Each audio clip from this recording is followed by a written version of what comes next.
It's double Disney Adventures time! Actually, that is a lie. These are the exact same issue. Just, for some reason, one cover is different than the other. Why? I do not know. Perhaps one is newsstand exclusive and the other is subscriber exclusive. Or it might be that they made this cover first. Yes, I theorized in the last issue, the one with the Rocketeer, that Hulk Hogan was supposed to be in that issue, but for some reason or another, he couldn't make it, so they had to throw together a mock interview for the Rocketeer. And it might be that he was so late that they quickly threw together this cover as well, just in case he couldn't make it, but then at the very last minute, he did show up for the photo shoot. However, by then, they had started printing these magazines. Or maybe they started printing this magazine with the wrong cover and got several hundred out before they went, oh, wait, we're supposed to do the one with Hulk Hogan, so they started printing with the ones with Hulk Hogan. And yes, I did check, the contents of both magazines are the exact same. I looked through both, and there is no difference other than the covers. And this is the same dinosaur image that we saw at the end of the June 1991 issue, the one that was promising us dinosaurs. So that's what made me theorize that Hulk Hogan was supposed to be in the last issue, but like I say, he couldn't make it in time, so they really quickly had to throw the Rocketeer thing in there, and then they just saved this dinosaur for this cover, which is odd because this is not the dinosaur they went with for the Hulk Hogan, because in this one, Hulk Hogan is headlocking a very carnivorous sauropod. I don't think those actually existed. And besides that, the only other things different are the blurbs. One is a lot more detailed than the other. On the one with Hulk Hogan, it says, "Be on TV with Andre Agassi." Yeah, he's back in this issue again, and we will be getting to him. Our big issue! It's the same size as most of the other Disney Adventures magazines of this time, so that's a bit of a lie. Dinosaurs and Hulk! Who could ask for anything more?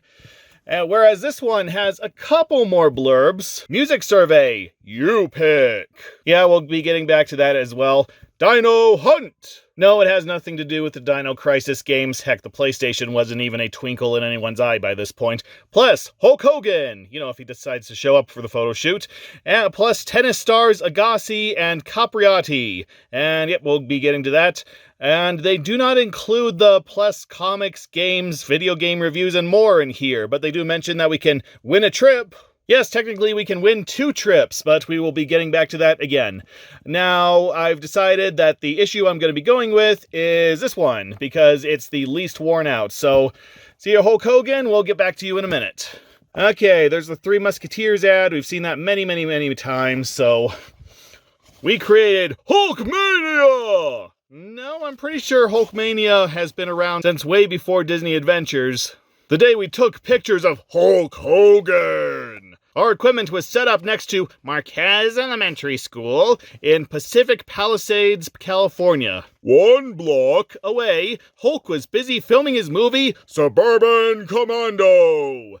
Oh boy. Yeah, I want to tell you about Suburban Commando, but I'm pretty sure they're going to be mentioning it in a future issue of Disney Adventures magazine, so I'm just going to talk about it there, if you don't already know what it is. Which, why don't you already know what it is? It's a friggin' hilarious movie. It's not supposed to be, but it is. Every time the movie director yelled, "Cut!" Hulk would walk over to where we were and pose for his cover picture. That's probably why he was late for the photo shoot, or why they couldn't get him for the photo shoot in the first place. He was way too busy with his movie. That's my theory anyway. Luckily, the school broke for recess. Ring! Not the one Saturday morning animated show, unfortunately. When Hulk was with us, hundreds of kids stood along the fence and watched as Hulk flexed his muscles and answered their questions. What kind of car do you drive? How strong are you? What's your latest movie about? We asked him all that and lots more. Just read the interview inside. And don't forget to adventure on! Oh, I will. And there's that Little Mermaid Tiger Electronics game again. We've been over that. There's the table of contents. Nothing to point out there. And here's their zip code fan mail, except this time it's an answer to their January issue, Volume 1, Number 3, where they asked, if you blasted to the stars aboard the space shuttle, what movie, album, and food would you take along for the ride? So, yeah, these aren't fan letters, they're just answers to that question. So yeah, there's not really that much to go over. It's just people naming the movie, album, and food that they would take along with them. And it's indicative of the times. So one person wants to bring along Gremlins 2. Well, I guess somebody has to. And Vanilla Ice is to the extreme. Somebody else wants to bring along Bill and Ted's Excellent Adventure Part 2 when it comes out. Oh, they haven't even seen it and they want to bring along the movie. Well, it's a decent movie, so I guess I'm okay with that. And then MC Hammer, of course, New Kids on the Block, of course. Something from Simon and Garfunkel. Wow, what are you doing here? Somebody wants Princess Bride, Adventures in Babysitting, Home Alone, Beach Boys' Greatest Hits, Three Men and a Baby, huh? And of course, Paula Abdul album, because she was hot around this time as well. Heck, she's hot now. What am I talking about? Darby O'Gill and the Little People. I guess somebody has to be a fan of that movie. Sound of Music and Fantasia. Wow, this person has high-class tastes. And then, of course, Home Alone, MC Hammer again, Honey, I Shrunk the Kids, and the Parties album. I bet they just included this letter just because they mentioned the Parties album, because they're trying desperately to promote the Party, the band, and once again, this is the only year or two where they're going to be relevant. And here's another ad for the contest to go interview Andre Agassi, and you can go to New York and interview him and be seen on USA Network. That is, you will not be seen by anyone. Here's everything you need to know, everything you need to fill out. Me personally, I would have preferred one of those cameras instead of the Andre Agassi experience, but that's just me. And all entries must be received by August 13th, 1991. So we're a bit late for that. Sorry about that. Here's that Cheetos ad again where he's surfing. I just realized he's wearing swim trunks. He doesn't wear anything usually besides his sneakers and glasses, so what's the point of him wearing swim trunks? And here we go with the interview with the Incredible Hulkster. Yeah, Hulk Hogan. He was that wrestler, the most famous wrestler in the world. Everybody knew Hulk Hogan, even those who weren't into wrestling. He had a big movie career. He had a big wrestling career. He had a big singing career, believe it or not. He was everywhere. Everybody loved him. And then a couple years ago, an old video leaked and went viral featuring him screaming at his daughter about dating a black man. And his career was completely annihilated, to the point where the WWE is actually trying to erase him from their history. Like, they're actually trying to erase all archives of Hulk Hogan, going so far as to replace him in the plug-and-play version of Steel Cage Challenge. Which, why did you make a plug-and-play version of Steel Cage Challenge to begin with?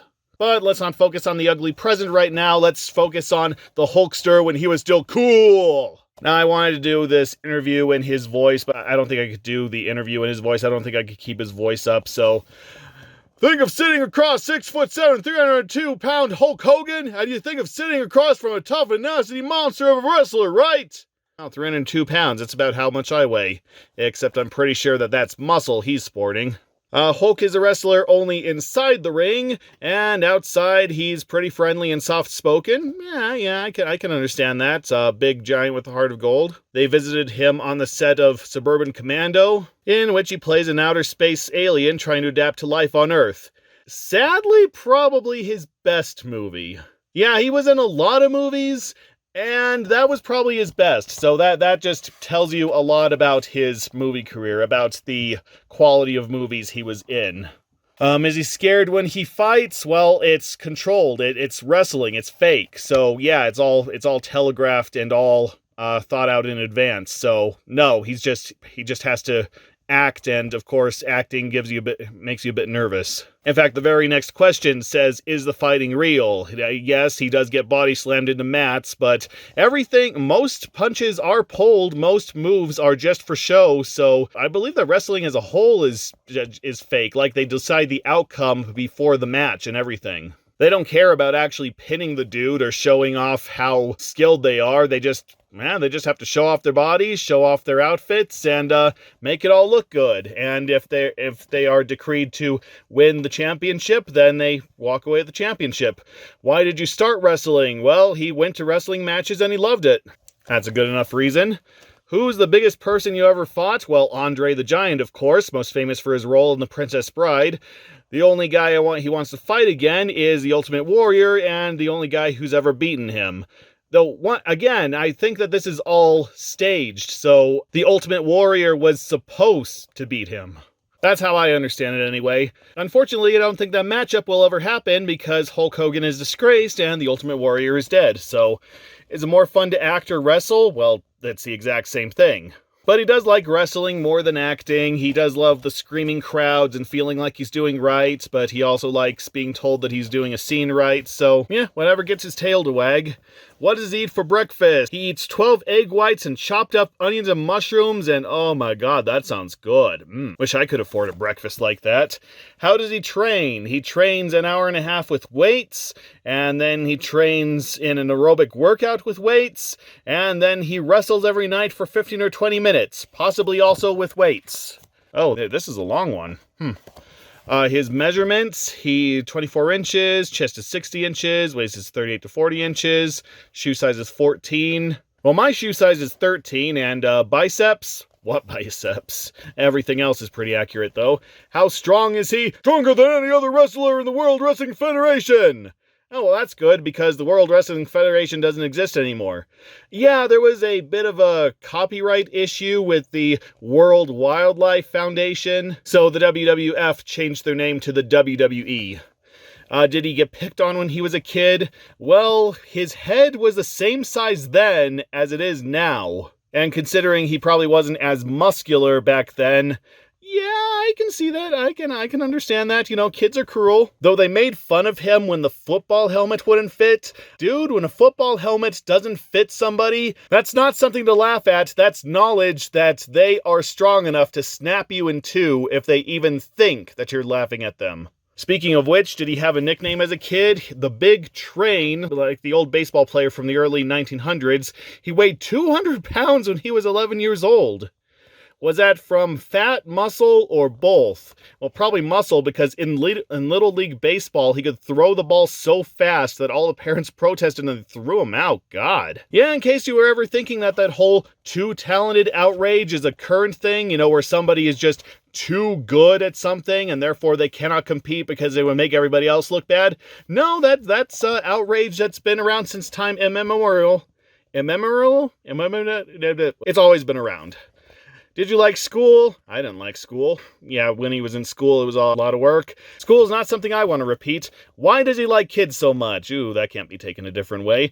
But he does like kids. He likes entertaining kids. That's probably why he was in so many family movies. He did it just for the kids, even though most of those movies probably shouldn't be watched by kids. Does he have any heroes? He loves John Wayne, even though it was a screen persona, which, hey, he has a screen persona as well, so. Does anything make him mad? People who say that they're going to do things and don't do them. Ooh, you're gonna hate me then. I hope I never meet you in real life. Not telling the truth bothers him. Oh yeah, definitely don't run into me. Is there anything you'd like to change about yourself? His daughter? His daughter keeps asking Santa for more hair on his head. Honestly, it's hard to imagine Hulk Hogan having a full head of hair, though I think he wore a wig in Santa with Muscles. Yes, he was in a movie called Santa with Muscles. Never heard of it? I don't blame you. What kind of music does he listen to? And he's an old timer. He likes the rock and roll, no heavy metal. Well, I like rock and roll and heavy metal. Of course, it depends on the rock and roll and the heavy metal. What kind of car does he have? Well, of course, he has a big honkin' truck and a Harley-Davidson motorcycle. Just rides it around to show off. What was his greatest adventure? Oh, he went on a USO tour. Hey, that's great. Good for him. Got to see the inside of a tank, got to see a simulated parachute jump, and what the physical fitness test was like. And the soldier's attitude was great, and it made him feel more positive. It gave him a good attitude. And let him know what was happening in the world, and he was touched by the dedication and the realism, and yeah, hey, good for him. I don't know, since his wrestling career is over, I wonder if he can join the army and become one of those sergeants that screams at the other soldiers. Hey, give him something to do. And here's an article, not really an interview, but an article on Mayim Bialik. Mayim Bialik. I've never heard how to actually pronounce that.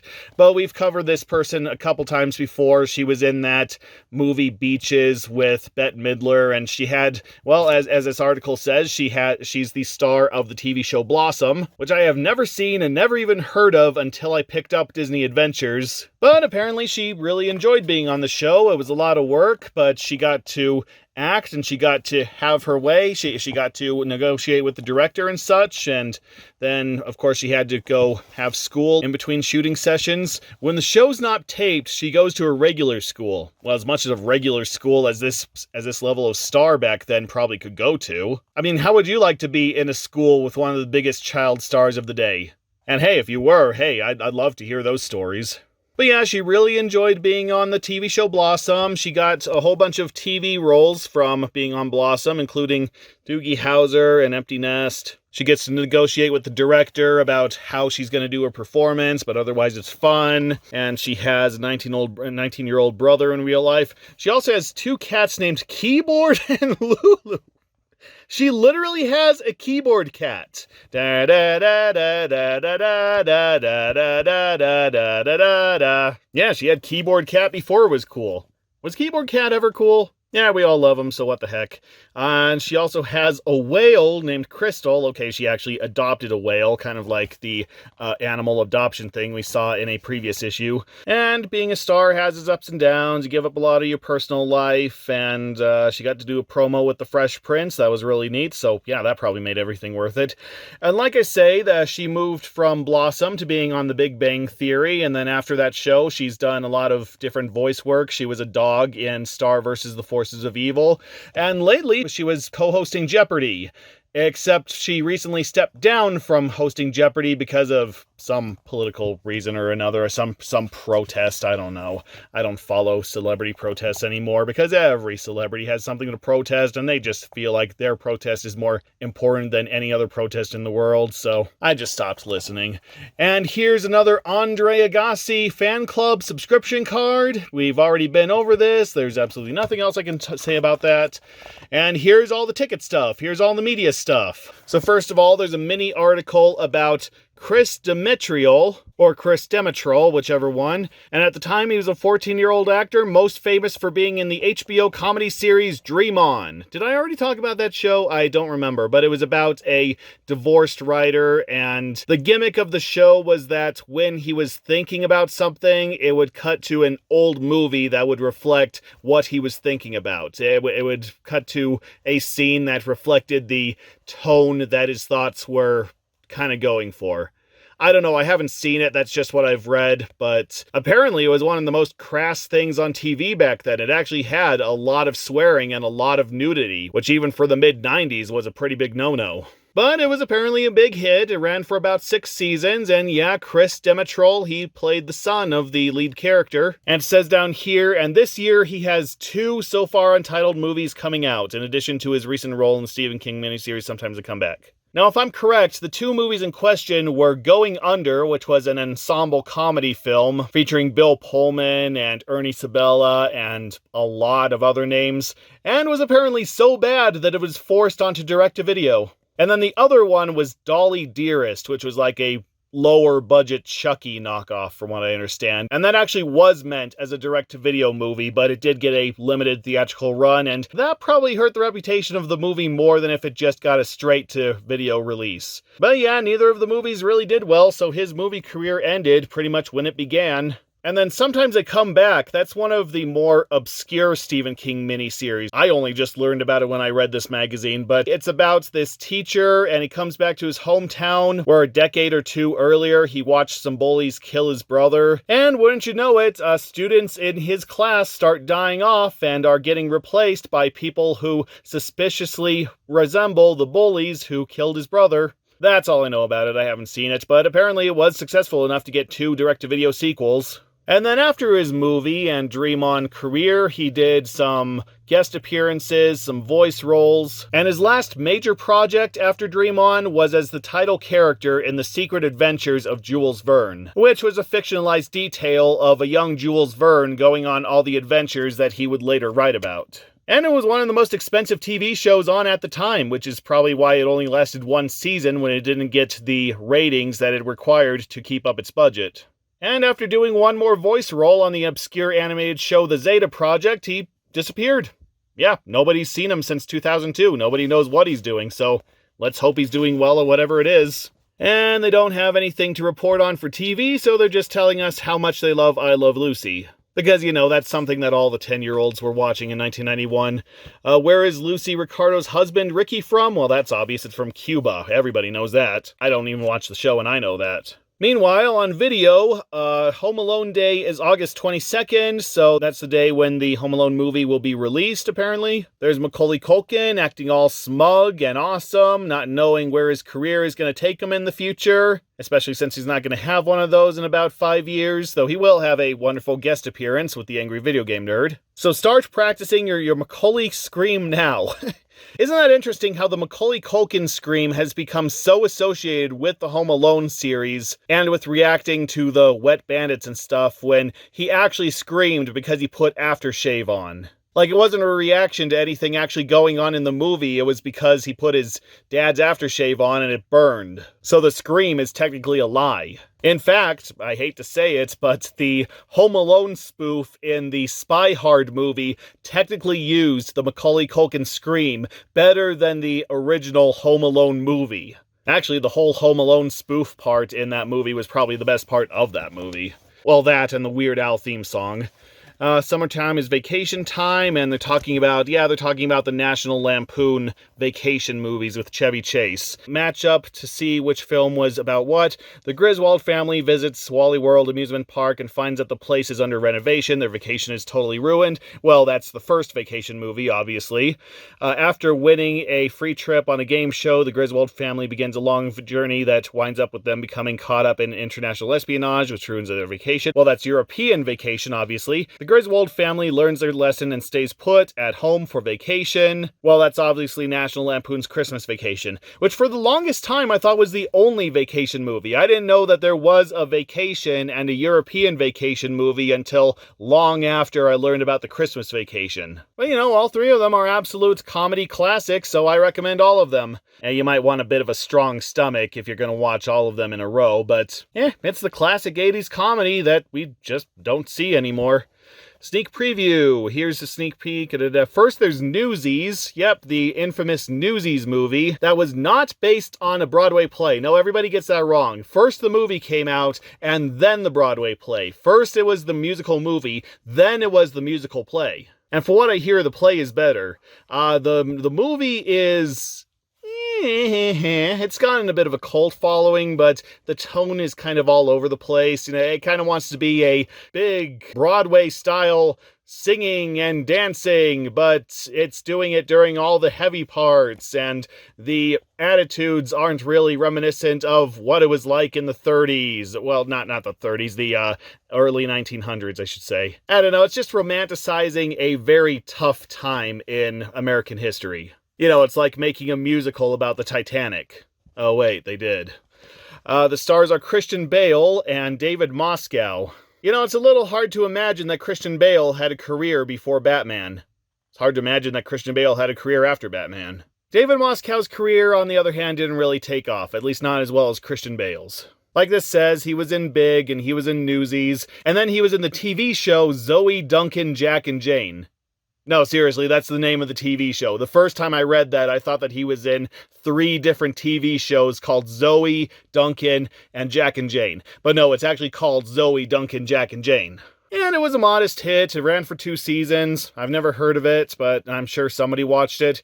And then lately, he's been doing theater work and some independent movie directing, so hey, good for him. A musical animated film called Ferngully: The Last Rainforest. Oh boy, yeah, the film focuses on the very real threat that our polluted environment poses to the world's rainforests.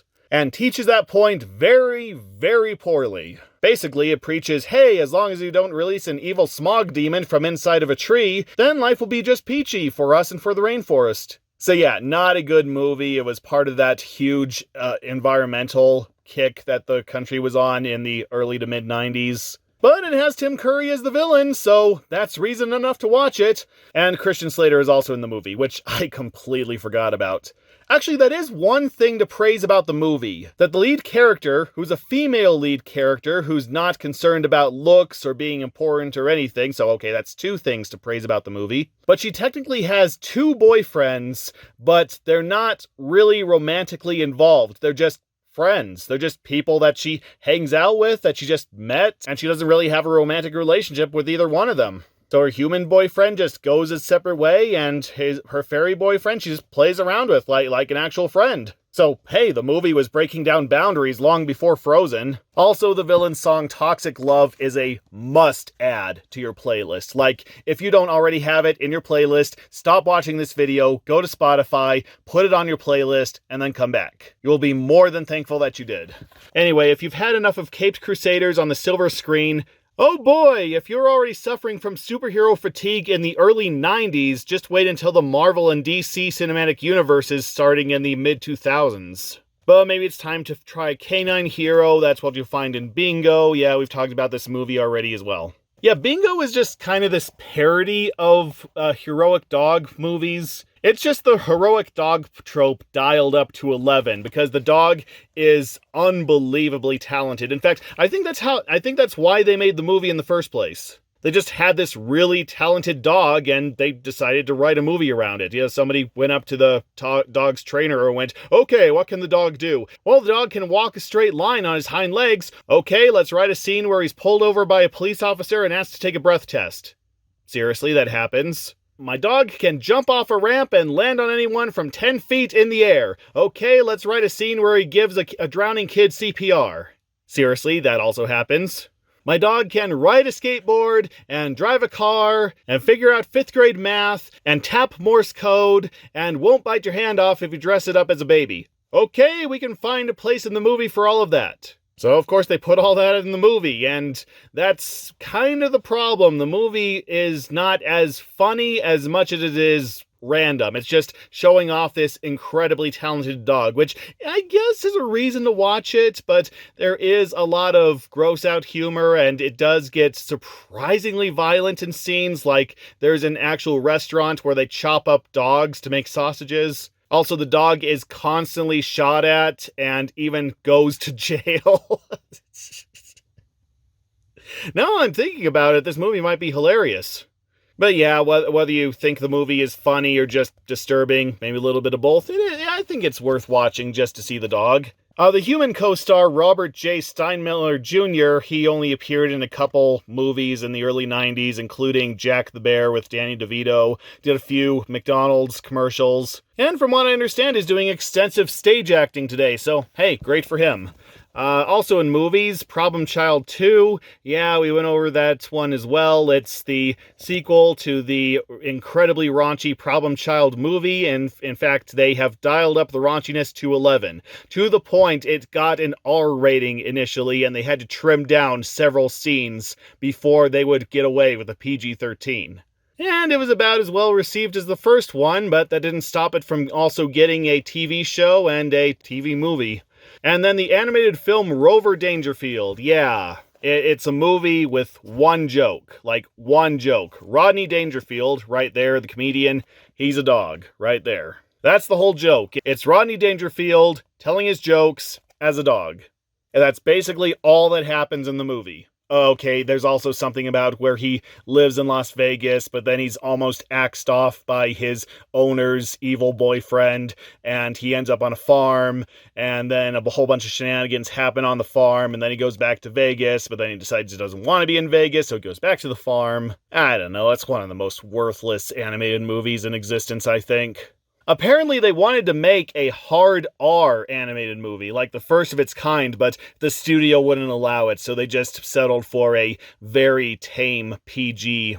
Was it even PG? No, I think it was just G. Just your standard G-rated animated film, just trying to compete with Disney, and horribly failing. Does anyone today even remember Rodney Dangerfield? Because if you don't, well, that's a shame, because Rodney Dangerfield is one of the funniest comedians ever. He was a pretty late bloomer in the industry, from what I understand. He didn't finally get his big break until he was pushing 50. His shtick was that he told one-liners. You know, he made observations, he gave insults. Most of his jokes were just one or two sentences, but damn, he was good at it. And he was also in Caddyshack, the all-time classic. Did some other comedy films here and there, and sadly died around the mid-2000s. But hey, even late in life, he managed to get a good chunk of fame, so all the better for him. Wherever you are, Rodney Dangerfield, I hope you're just as talented as ever. Before there was New Kids on the Block, yes, there was a world without them, and weren't we all better for it? There was New Edition, a young, yeah, this was a young singing group, and they eventually split off into their own groups, probably most famously Belle Biv DeVoe. And rumor is that the original New Edition will reunite for a new all-star album this year. And no, that did not happen, unfortunately. They got a greatest hits album in 1991, but the band didn't actually reunite until 1996. And the album that they recorded in 1996 is considered their best-selling album, their best-received album. So, hey, that's wonderful for a reunion album. And then they split up again, and they recorded another album. Well, the remaining members recorded another album at the beginning of the 2000s, which was met with a meh response, and they've just gone their separate ways since then. I don't even know if most of them are still alive. And Paula Abdul was at the Nickelodeon's Kid Choice Awards. Good for her. And also Vanilla Ice was. Yeah, this was the only year that Vanilla Ice was relevant, but damn was it his year. Also, other Kids' Choice winners, Keisha Knight, Polium, The Cosby Show, Will Smith, The Fresh Prince, The Simpsons, Home Alone, Julia Roberts, Arnold Schwarzenegger. So all those choices make sense to me, except for Julia Roberts. I mean, if this came out like next year, then I would say that they're praising her performance from Hook, even though that wasn't that great a performance. But no, this is before Hook. The Hook wouldn't come out until later this year, later in 1991. So, I don't know, maybe there were more kid fans of Pretty Woman and Steel Magnolias than you'd think. Here's another reminder to subscribe to Disney Adventures. I would if I could. And here we are with our first comic, which is, of course, Chippendale Rescue Rangers in Meaner Than a Junkyard Cat. Gadget, love. Mailman brought this for you. Must be those polyurethane conductor couplings I ordered. Polly what? Oh, I love presents. Open it. That's no Polly Watsits. Very fancy, Gifty. Yeah, who's it from? From your secret admirer. Wear it always. Oh boy, if you see Terry O'Quinn in the area, then run the other way and don't stop running. Well, someone's courting our little Gadget. And I bet he wears a Hawaiian shirt. Or a beat-up brown hat. Maybe he also communes with a smoke monster on some mysterious island somewhere. Well, I don't care who it's from. It's pretty. Wear it always. Yes, I'll wear it always. Got to work now. She's not hypnotized. She's just one of those people that has to narrate her life in order for it to make sense to her. Later that night. Hey, Gadget, what are you doing to the plane? Maybe she's gonna build one with hyperdrive. They don't need a midnight overhaul, love. Gather parts. Must gather parts. Hey, love, snap out of it. Where are you going? Ugh! Well, I think Chip needs one of those every once in a while. And suddenly he's in his jacket. He was in his pajamas and suddenly he's in his jacket. What, did he seriously run and go change and then come back to go see Gadget? Was his jacket just that important to him? Dale's got the right idea. He just sleeps in his shirt. Probably never even washes that thing. Wherever she's going, she's awfully serious about it. Maybe it's a surprise. A jet-powered skate car, or my birthday's coming up. Maybe she's gonna trade the parts for a gift box of my favorite cheese. Always thinking of others. That's what makes the Rescue Rangers so lovable.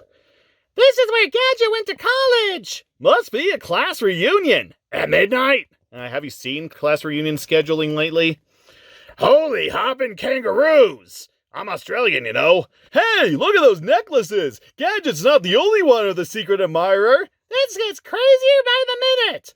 Oh, considering the comics we've read, this is nothing. The junkyard? Gadget selling our plane parts to the junk van? I can't believe it! Also, ha ha ha, junk are us. Also, I'm pretty sure that the backwards R is trademarked and you're gonna get in trouble with the actual Toys R Us. You know, if they ever bothered to read this. Though maybe they did. I wouldn't be surprised if Disney Adventures was offered at Toys R Us. Psst! Hey, Rangers! Look! It's Fat Cat's flunkies! Okay, mates. Looks like it's up to me. Oh, you didn't answer for like a second. I guess I'm just gonna have to rush headlong into danger. Meanwhile, boys, I'm here to unveil my latest criminal brainstorm. Designed by Professor Piper here, it will make me invincible. Nothing can withstand its towering power, gentlemen. I give you my junkyard masterpiece. And now for my plan. Blimey, how can we fight that? That's the most dangerous bed sheet swishing I've ever seen. Back at the junkyard, that's one of old Furball's no good nicks. Gadget building something for Fat Cat? I can't believe it! Monty, where'd you... Yipes! Where's Monty? Well, he's off eating cheese, and then you're gonna get the full Monty. But Hey, boss, look what we found. A Ranger spy! Can I keep him? Oh, it's almost like loudly exclaiming blimey in front of Fat Cat and his cronies was a bad thing or something. Bring him to me! Monterey, you may not know it, but I've always been a secret admirer of yours. Let me go, you felonious fluffball! You won't get away with this all! You know, these two characters were actually voiced by the same actor, so technically he's talking to himself right now. Go to work now! Lots of important work to do! Take that, you night slave driver! Also, the lizard suddenly shrunk because originally he was twice as tall as the chipmunk and now he's about the same size. We'll have to find Monty later! Gotta wake up some of these zombies! Yeah! Oh, that was him. Okay. Another assembly line worker should come in handy, Professor! Are they trying for a Chinese stereotype with this mouse? I mean, with the big glasses and the done-up hair and the kind of kimono-y skirt. I don't know. She's either English or Chinese. Also, the little sandals down there. I'm just wondering if I should break out the stereotypical Chinese accent or not. Yeah, I'll do it. Especially one so strong. Work. Must work harder. I am quite proud of my tracer jewelry. It is very effective, don't you think? I don't even know if I'm doing a Chinese accent there. If the rest of the rescue rangers sabotage my secret weapon, those bubbles will be worth a penny. We need more workers now! And suddenly they found a dog. Do we skip a panel? Nice, doggy. Want a bone? Give him a bone, Chip. There's just a little chipmunk-sized tennis racket. That's adorable. Here, Pouchy, chew on this. Where's Monty when we need him? Woo! Yow! Zipper, is that you? It's coming from the necklaces! Different frequencies must be commands for the workers! Oh, it's like one of those tinfoil hat secret frequencies are coming from the radio and brainwashing us type deals. Woo! That was close! Hurry! Gadget's night shift is over, but she's headed home for a snooze! And you know that how? All she's doing is leaving the junkyard. Also, why is she leaving the junkyard? Isn't bringing everybody home just gonna raise suspicions? Poor Gadget, she's all pooped out. Can't get the necklace. She's hanging on too tight. Well, you could cut it off. Does it have to be around her neck in order for it to work? Does it have to be in just the vague proximity of her?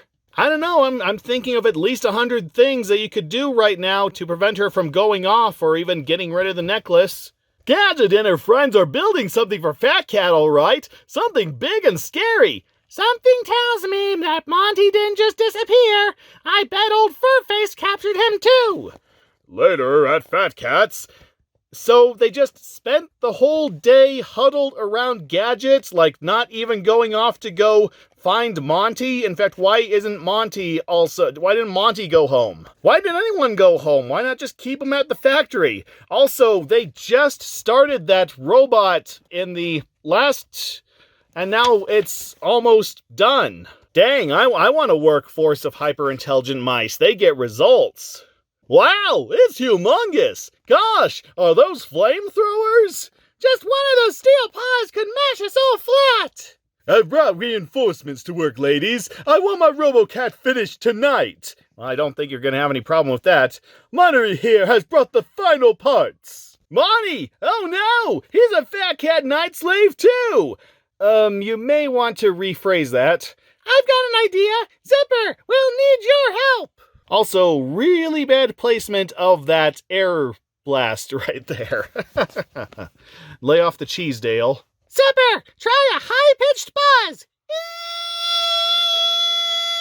You did it, Zipper! It worked! Oh yes, good thing there was just a giant megaphone perched on top of a giant trash pile just for this situation. And apparently this frequency is so high, it just burst metal necklaces. This is additionally hilarious considering the voice they gave him in the Rescue Rangers movie. Die for it, love! Monty, what's happening? Out of my way, rodents! I got some demolition work to do! So apparently the underside of the cat's paws, the robotic cat's paws are hollow, so no, they're not gonna crush you underneath. The feet are not gonna mash you all flat. I think you'll be fine as long as you duck in just the right place. Gadget! Monty, are you okay? I feel like I've been asleep forever. Mates, the reunion has to wait. I know what Fat Cat is up to. Before Fat Cat put that little bauble around my neck, I heard him say he plans to demolish the big cheese storage warehouse by the river and build his own headquarters there. He can't do that! Thousands of grocers will be put out of business! Thousands of grocers will be put out of business because they destroyed a cheese storage. Okay, thousands of grocers? Where exactly is this story located? I don't think that even New York City would have thousands of grocers. Or is this storage facility just so massive it's like the Walmart of cheese storage? Like it is the only thing supplying cheese across the country. 2, since when do grocers only stock cheese? Since when have grocers ever put all their stock in cheese? Okay, we're gonna have a bit of a cheese shortage, which, okay, technically we are today as well. But I'm pretty sure there are other things that grocers can sell besides cheese. And 3, yay! Down with big corporations! We are going to be seeing the rise of independent cheese shops everywhere! Hooray! Oh no, wait, that's a bad thing. So what do we do? Continued on page 34. Oh, we haven't gotten one of those lately. Yes, it was very important to put the story on hold so that they could give us an ad for DuckTales the Movie Treasure of the Lost Lamp premiering on Disney Channel. Yeah, it totally flopped in theaters, so they have to put it on TV to give it another chance. It's a good movie. Probably shows Scrooge McDuck at his most subtle. I mean, he's not just screaming about money, money, money, money, money, money, money, money, money all the time. Okay, he does go on a bit of a monologue about how he's going to use the genie's wishes to get money, but he kind of drops that later for really no reason. I don't know. He's like talking about money and then something happens unrelated to money and then he says, okay, I've learned my lesson. I don't want money anymore. Which, I'm glad he's focusing on the important things all of a sudden, but some reason why he gave up his lifelong passion would have been nice to know. But yeah, if you haven't seen this movie yet, check it out. Has Christopher Lloyd as the villain. Can't go wrong there. Continued from page 31. We have to wreck that necklace assembly line. No more Fat Cat zombies. Ever. I overheard one of the blokes say where it was. Come on. And the dog's back. And the dog is gone already. Professor Piper, what are you doing here? You know her? If I weren't a gentleman, I'd... And? I had no choice, Gadget. The university would no longer fund my work. Fat Cat offered me all the money I needed. That's no excuse. And to think you were once my favorite teacher. And to think that you were also wearing shoes a couple panels ago, and now you are not. Still, too bad for Professor Piper. Let's just have a montage of all the wonderful moments we've seen with her. I will remember you. Will you remember me? Okay, we're done. Meanwhile, at the cheese warehouse, you measly rodents are no match for my Herculean feline. Step aside. It's our job to protect the warehouse. We won't budge. You just gotta love these people in comics and shows where this big, giant death robot shows up and the stuffy business types or stuffy professionals have to go, now see here, you can't do that. Now take your robot and get out of here. Like they're actually gonna do anything. Good grief. I'd be delighted. Mash 'em, boss. Flan 'em good. I own this proper. I don't remember what voice I gave him. I own this property, and by cracky, you'll have to go through me first. Well, yeah, that's what he's doing. Again, unless you duck in just the right place. Surrender or perish under the feet of my magnificent RoboCat. Bash, crash, trash, smash. Hooray! It's the Rescue Rangers! Don't let old Fluffball win. Come on, fight back! With what? They're dealing with a 15-foot tall mechanical cat. Even if they were the size of humans, they'd get their butts handed to them. Say, does anyone know how we fight 20 tons of steel feline? Exactly what I was saying. Also, that sounds more like a Dale line. I think they put the word balloon in the wrong place. First, we try gumming up the works. Especially since he's responding to his own question. Whoops, not gummy enough. It's still coming. And these tiny chipmunks are able to push those giant wheels of cheese at the robot. Also, cheese isn't really that sticky. If anything, it's quite greasy. So all you're doing is oiling up the works, which would actually be beneficial for the cat. So, yeah, you're not doing any good there. Back at the assembly line. Sorry I let you down, Gadget. So am I. A brilliant mind shouldn't be wasted on Fat Cat's evil schemes. It should be wasted in some museum basement somewhere for $20 an hour. Have a little camembert in your cannon, Fat Cat. Okay, that's actually a good move. Some Gouda should gum up those gears. That is not a good move. Yum! Cheese-covered rodents. My favorite treat. That actually sounds delicious. Look! Grilled cheese bombs! Well, that sounds delicious too. Zipper, listen! Bah! Get away, you pesky insect! I'll make bee jelly out of you! And he smacks Zipper, but also a lever, which just so happens to control the flamethrower. So, yeah, what a lousy place for a flamethrower lever. Yo! Another one of my hot ideas backfires! Hot is right! Yikes! Fire! What was your plan? So he knocks the... I don't know. What was your plan to just get Zipper to take on Fat Cat? Was your plan for him to knock the lever in the first place? Like, did you even know what the lever did? What the heck was your plan? I would really love to know. But apparently it's led to good things because the sprinkler system turns on. Blast! My new jacket ruined! Way to go, buddy! We're slowing Fat Cat down at least! Okay, yeah, water on mechanics, that's not a good thing, so finally you're doing something smart. And making a mess out of his wardrobe! I'm damp but undaunted. Take that! Oh, he made it waterproof. That's a smart villain. Money, Gadget! Boy, are we glad to see you! We need help! All this fabulous cheese! Melted! Blown up! I can't stand it! Fat Cat dies tonight! Save the cheese, mates! Gotta save the cheese! Money, that can wait! Fat Cat's metal monster is wrecking the whole warehouse! You don't understand, mate! Cheese is my life! Cheese is my life! Oh, I mean, sorry, mates, got carried away. What'll we do? We're losing! For once, I'm fresh out of ideas! Oh, you had ideas to begin with? I think I have a plan. Listen! Of course you have a plan. You're Gadget. You're the team's Deus Ex Machina. Quick, Dale, cut 4 long pieces of that twine. Monty, Chip, help me pull 4 of those cheese wheels over here. You betcha, love. Arg, heavy. And I'm pretty sure they messed up in the art department there because in this one, Dale is chewing on the twine and yet he's saying heavy. So I'm pretty sure either Chip or Monterey Jack were supposed to be here pushing the cheese wheels and that dialogue was not supposed to be going to Dale chewing on the twine. Fat Cat's almost wrecked the place. He already has, dude. I've had enough innocent fun playing cat and mice. Let's see, shall I blast, laser, or fry? Roasted mice can be quite nice. And these 5-ounce rodents are able to tie and lasso 5 to 10 pound blocks of cheese. God, I want the steroids these guys are on.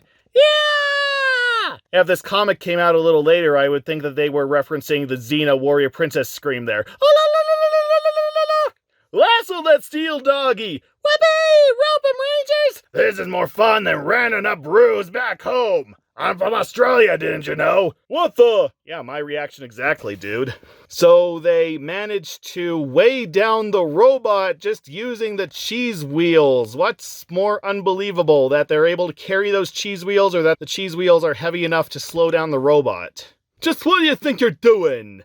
Ever heard of David and Goliath, Fat Cat? The small fry are gonna bring down the giant! Never thought I'd waste such great-tasting cheese as a weapon. As I was saying, Fat Cat dies tonight! Blast! You rangers are no match for my metal masterpiece. Ropes and cheese wheels can't hold me for long. We don't need long. Now, hit that button! Release the secret weapon! Oh, I mean, open the door, whatever. Oh, boss, I think we're in trouble. Nonsense. What can those tiny rodents accomplish when matched with mighty RoboCat? Hope you can swim, Furball. Oh, good, they're gonna drown him. Kids comic from the 80s, or early 90s. Now go! Pull! Are we in trouble yet, boss? Shut up and boost the power. Power to what? What are you boosting the power to? But yeah, these small teams of rodents have enough muscle power to drag what Chip said was 20 tons of steel. Good grief. That's it, mates. Heave! Pull harder! Give it all you got! Abandoned cat! Yeah! Help! Timber! He's going down! I'm yelling timber! He better move! He better dance! Yeah! Save me! I don't float so good, boss! 3 days later, Fat Cat was fished out from the bottom of the reservoir, and he was never a problem again. Oh no! My metal monster! My baby! I'll get you for this, you tiny terrors! Again, he sank to the bottom like a rock, and he was never a problem again. Hooray! Rescue Rangers forever! Have a victory snack, Monty! Yes, reward yourself with someone else's cheese, Monty. At Ranger HQ the next day. Guess what, Gadget Love? Another package for ya! Oh boy, this is gonna be good. Maybe you shouldn't open this one. Don't be silly. That must be the replacement parts I ordered for our plane. I mean, I think you can take it down to the post office and have it x-rayed, but nope, here's Dale stomping on your personal belongings. Yikes! It's a Fat Cat bomb! Or zombie ring! Or... Dale, no! Roses, another sneaker admirer? Oops, sorry. For Gadget from her not-so-secret admirer, Chip. Let me at him! Again, that's kind of funny considering who she ends up with in the Rescue Rangers movie. You know, those roses still look intact. I don't think he stomped the life out of them. I think it's still a great present. Whatever. Ba-da-bop. And here's another ad for Chip and Dale Rescue Rangers fudge bars. I really wish I could have tried some of those back in the day, but they're before my time, so I can only imagine.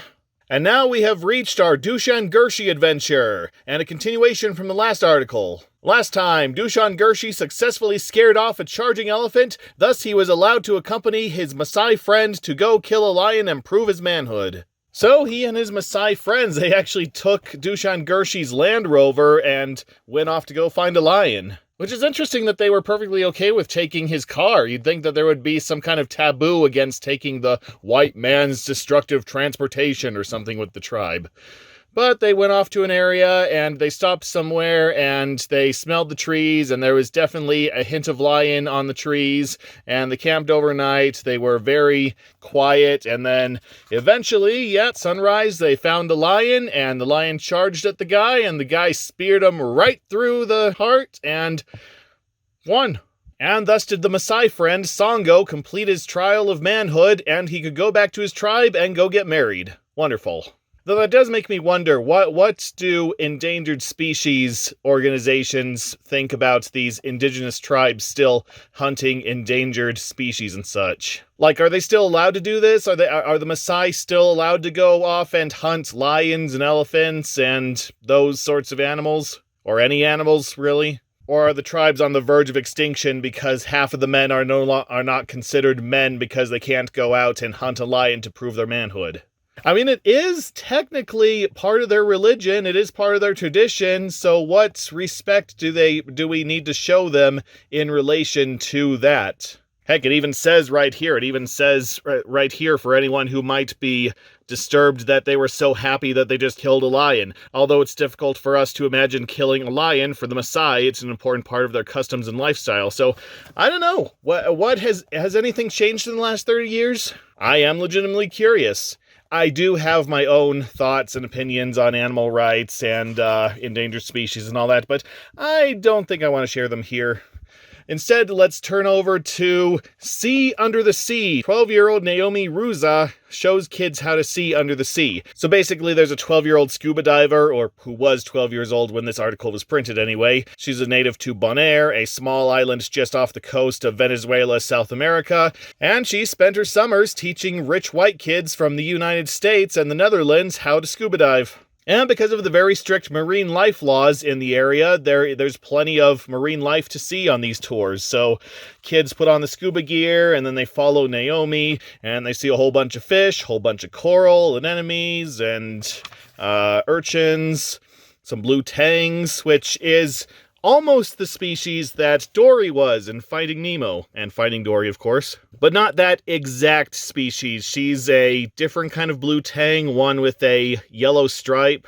I believe they live in a different area of the ocean than South America. Also, technically, the blue tang absolutely dwarfs a clownfish, so there would be much more of a size difference if Finding Nemo was a tad more realistic. Well, if Finding Nemo was a tad more realistic, then Dory would have eaten Marlin, I believe. Thankfully, there are no sharks on this tour, but they did see a barracuda, and they got to rock out with it.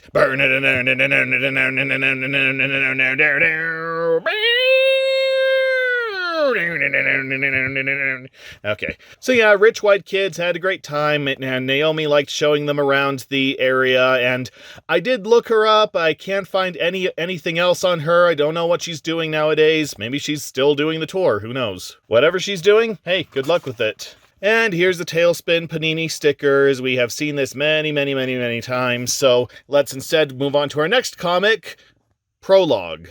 Okay, it's a Roger Rabbit comic, so I better get my Roger Rabbit voice. Jeepers, baby Harmon! Mother said not to touch anything while we're here visiting the science lab. Let's go and... Whoops! Yeah, it's a time travel plot, and you can tell that it's a time travel plot because it has one of those cartoony time travel dials, which are not laid out properly. So, 1492 AD, present, 44 BC, way back, 1066 AD, last week. Well, your numbering's all over the place. Even for a cartoony wheel, I think that these are supposed to have a little more order. They're supposed to be in chronological order, just a little bit, don't you think? Also, because you put way back on your time travel machine, I think Mr. Peabody would like to have a few words with you.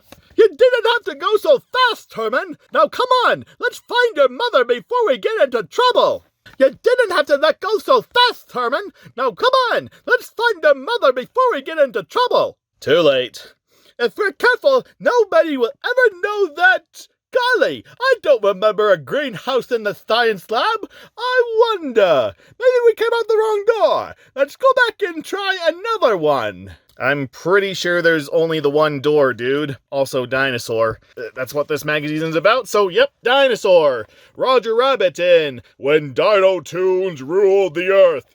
Yo! It's a dinosaur! It's a big purple dinosaur. So don't mind him, he's just on his way to his preschool program. And cut!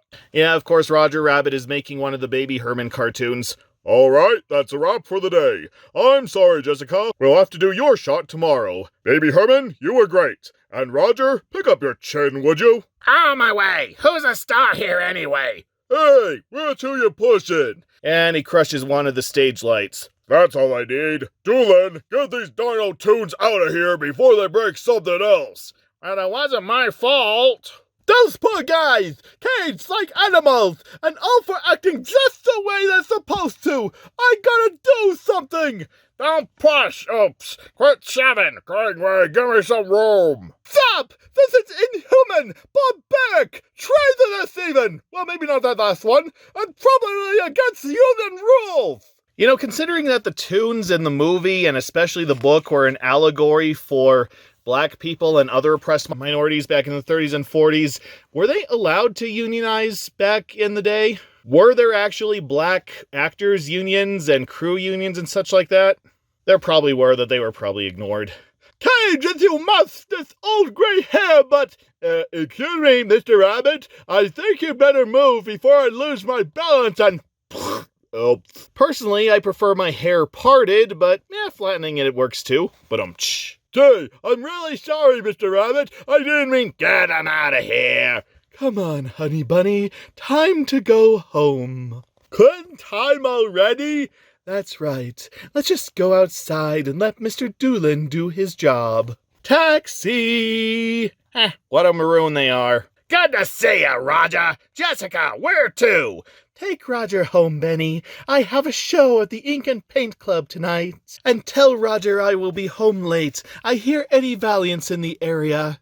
I tell ya, I'm sick of this kind of treatment. Yeah, it's not our fault if things break. We're just doing our jobs. So what are we gonna do about it? Look, isn't that Jessica Rabbit? Sure is. Isn't she something? She's such a big star. Yeah, and that gives me an idea. I'm completely gonna forget whose voices I'm giving whom, just so you know. Like what? Like if we grab her, what would the studio do to get her back? Maybe we can force them to give us our tune rights. Again, allegory for racism in the 30s and 40s, so you had studio rights? They forced us into this. Let's get her!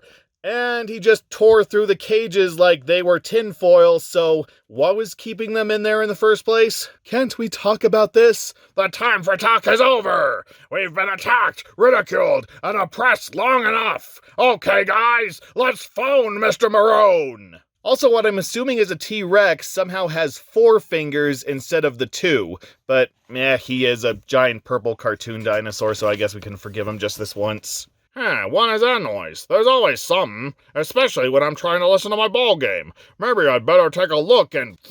Guard, arrest this tune! What the... Stop right there! Gun! Boo! Appropriate reaction. Thanks a lot! Now, where's our phone? How exactly are you expecting to call him? You're like 30 feet tall. I don't think you can bend over and reach the rotary dial with your big old fingers. Hey, you're supposed to... Stop! Seconds later. Well, that sequence was important. Of course I haven't been drinking. I saw dinosaurs. They got a tune, girl, and they're headed downtown. Me? I'm headed uptown. Awesome. I'll see you in the Bruno Mars Mark Rosen music video. Meanwhile, Roger is on his way home. We interrupt the program already in progress for this important bulletin. Jeepers! Just when things start getting good, they cut the show off. What? Chaos reigns in the heart of Los Angeles tonight as prehistoric monsters walk our streets. Yep, Buster Keaton and pals are doing the town tonight again. Goth! Monsters! Just like the dinosaurs in our new film! This'll be great publicity! I wonder if Mr. Maroon knows about this. Does this take place before the movie then? Because, Mr. Maroon didn't exactly survive the movie. The dinosaurs have taken a hostage. It looks like it is. It's Maroon cartoon star Jessica Rabbit. Maybe I should call Mr. Maroon. We could get some photos. It'll be easy. Particularly since Jessica is already there. Jessica's already there! Back in the city. Holy heck. Apparently they have the arsenal from Sin City if they were just able to get a friggin' tank on standby. Dinosaurs, who'd have thunk it? We just can't catch a break. Oops. Well, we gotta stop them. Quick, does anyone have any purple shellfish toxin? What about the girl? That's Jessica Rabbit. How did she get into this? Oh, sure, blame the damsel in distress, why don't you? I don't want to hurt her, but we have to protect the city. Now, if she were an actually human actor, you might have been tempted to hold your fire, but, prepare to fire! And they just have 3 mini tanks on standby for this sort of event. Who am I kidding? It's Toontown. What good would even 3 tanks do? Hurry, Benny! We got to get there before they shoot! Well, you just walked off the scene of a shooting, so this shouldn't be any different to you. But, Fire! Hold it! Wait! Jeepers, sir! You just can't shoot at Jessica! Well, boys, rabbit season has just begun. Mr. Tyrannosaurus! Hey, I called it. I'll do anything to get Jessica back! What do you want? Can you make the studio stop treating us like second-class toons? Stop locking us in that little cage? Well, if you keep breaking the cage like you did earlier, then you might get your message across. Well, no, I can't make the studio do anything, but... What good are you? Get out of our way! Gee, I don't know if that was such a good... Shut up! We've come this far. Let's finish this. It's just that I don't think... Fire! Everybody, open fire! And everybody died, and Who Framed Roger Rabbit never happened. I'm sorry about that. No, of course, because they're toons, the cannonballs just... Wait, they're actually shooting cannonballs. It's not like mortars or shells. No, it's just old-fashioned cannonballs. Yeah, and they just bounce off the dinosaurs. Because, cartoon dinosaurs, why not? See? They won't talk to us. We have to force them to listen. Come on, let's go. Imagine, they thought they could hurt toons with them things. Don't they know anything? I still think we should have talked to Mr. Rabbit. He would have helped us. And they just crushed one of those tanks like it was paper, which I'm pretty sure even a dinosaur cannot do to today's tanks. Too late to worry about that now. Let's go. Roger, my darling, only you can save me. Are you bad enough rabbits to rescue your girlfriend? Jessica! Get the save, Jessica! Benny, we got the save, Jessica! Let's get the Toon Patrol! I don't see how hiring Judge Doom's flunkies is going to help in this situation. The Toon Patrol? There ain't no Toon Patrol! Oh yeah, again, this takes place before the movie. There will be! What do we do now? You just disappear in the next panel because you're too difficult to draw. Shortly thereafter, several blocks away... This is fun! We should have done this before! I don't know. I thought we were going to talk to Mr. Maroon. Get him to fix things. And that's clearly supposed to be Grauman's Chinese Theater, the place where all the stars put their handprints. But because of copyright, they had to change it to Oriental Theater. Ooh, that is not a name that's aged well. Oops. Gee, this stuff is thin. Yeah, you just stepped on Adam Sandler's handprints. No big loss. You gotta stop doing stuff like that. That's why they lock us up. We gotta... Wait, what's that noise? Oh, sorry, I had like 36 cabbage heads right before we left. It has a habit of sneaking up on you. More of these patrol guys? Don't they ever learn? Maybe if they talk to them, they won't talk. Nobody will talk to us. They're all afraid. And we have Toon construction vehicles with faces on them. Do they get paid union rates, I wonder? And driving said Toon vehicles are a gopher, a lion, a tiger, a horse, and it looks like Roger Rabbit flying a plane up there. Which, if these are sentient vehicles, why do they need drivers? I'm sure somebody will come up with some reason. Here they come! Get ready! Okay, fire! Fire on the subscription card that has definitely seen some action. They seem to be doing a different design of subscription card every magazine. They're constantly updating it with the latest magazines, the latest magazine issue covers. So hey, good for them. Good for them for staying on top of the game. They're peeling gunfire. I don't think they ever... Here's cream in your face! So the cream pies are living and sentient? Well, in that case, then this is not an attack, this is a massacre. This comic just all of a sudden has a huge body count. Like, don't let the Pillsbury Doughboy see this, he's still traumatized from that time he got baked in an oven. And I mean, he actually got baked in an oven, like they turned on the oven. He did not light one up while in the oven. Oh, he could have. What he does with his leisure time is none of my business. Pies! Why did it have to be pies? Dang this! Custard pies? I hate custard! What kind of attack is this? Why won't they fight like men? Because there are no men toons in that group. You got animals, and you got pies, and you got vehicles, so... You wait here, I'll fix those... Oh, and just when Jessica Rabbit's outfit couldn't get any more suggestive, she is now sitting on top of a giant wiener. Also, when did she have time to change out of her cave woman outfit? Oh, a big shot, eh? Gotcha! Ugh, I've been creamed! This dinosaur's gonna have PTSD forever of the day that he was creamed by a pie, and he technically had a sentient being's organic matter covering him for hours. Here they come, Roger! It's up to you now! Okay, Benny, we're on our way! Da-da-da, ba-da-da-da-ba-ba-ba. Come on, let's get 'em! You got it, boss! Are the planes charged fairly? Does Howard Hughes give him a good pay raise at the end of each of his movies? Make fools of us, will they? I don't know. I kind of like boysenberry. We can't let them get away with this. They're making us look like clowns. Hey, what's that buzzing sound? Oh, it's Zipper from the previous comic shattering Fat Cat's mind control lockets again. Planes? What are they doing? Go get 'em, guys! Bonsai! And that's a banana or a pencil? Oh, it's a banana.